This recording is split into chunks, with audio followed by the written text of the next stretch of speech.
All right, we've arrived at the last one here, number 20. We're at a pressure of 11,000 megapascals, or kilopascals, and an enthalpy of 1267. So I'm going to go to 11,000 in pressure, 11,000. Let's see, I'm going to get on the pressure chart here, pressure on the left-hand side. There it is, exactly 11,000. And it would, in order to be on this chart, the enthalpy would have to be between this 12,067 would have to be between VF and VG, and I see that it's not. It's lower than HF, right? So I'm over here. I must be to the left of the saturated liquid line. So I know this region is the compressed liquid region, so I'm going to go to the compressed liquid chart. Here we are here. So 11 megapascals would put us between 10 and 15 megapascals. And if I scroll down, I see that, yeah, we're definitely down here near the bottom at 1267, but it doesn't line up exactly. So what am I going to do? I'm going to then interpolate. This is what's known as the double interpolation. What I wish I had is a pressure of 11 megapascals that I don't. I've got 10 and 15. So I'm going to have to construct this box with 11 megapascals in there.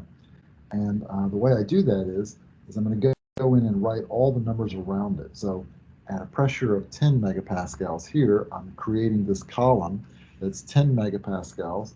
And at a temperature of 280, the enthalpy is 1235.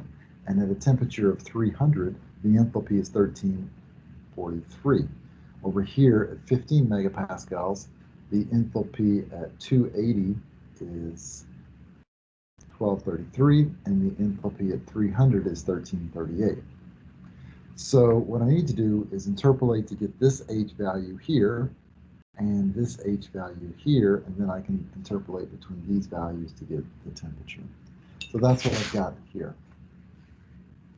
I've got, here's my chart, 10 minus 11 times 1233, and then 11 minus 15 times 1235, given me the numerator, all divided by this length 10 minus 15 gives me 1234.6, so that goes here, 1234.6. Then I do this second row, that is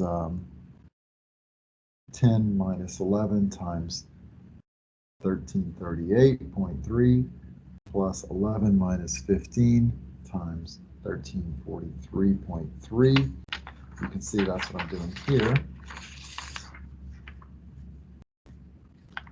Then all divided by this 10 minus 15 length. That gives me 1342.3, so that goes here, 1342.3. So I just constructed this table. And now I want to know what this temperature should be at 1267. So I'm going to go after that temperature right there.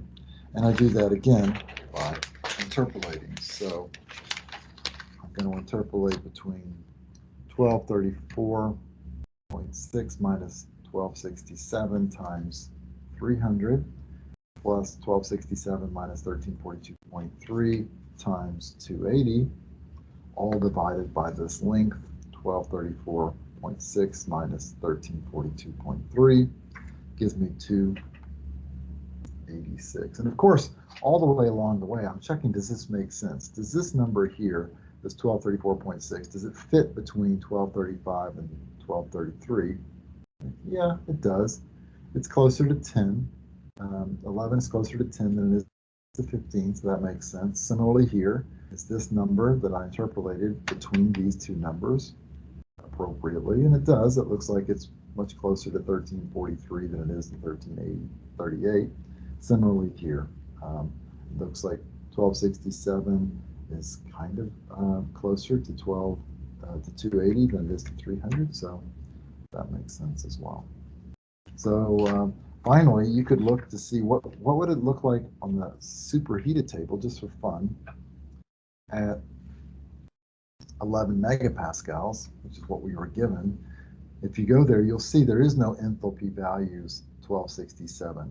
They're going down as we go down in temperature, and eventually we just hit the saturation dome. The saturation dome, when I go there, tells me I should go keep going down to the compressed liquid zone. So that all makes sense.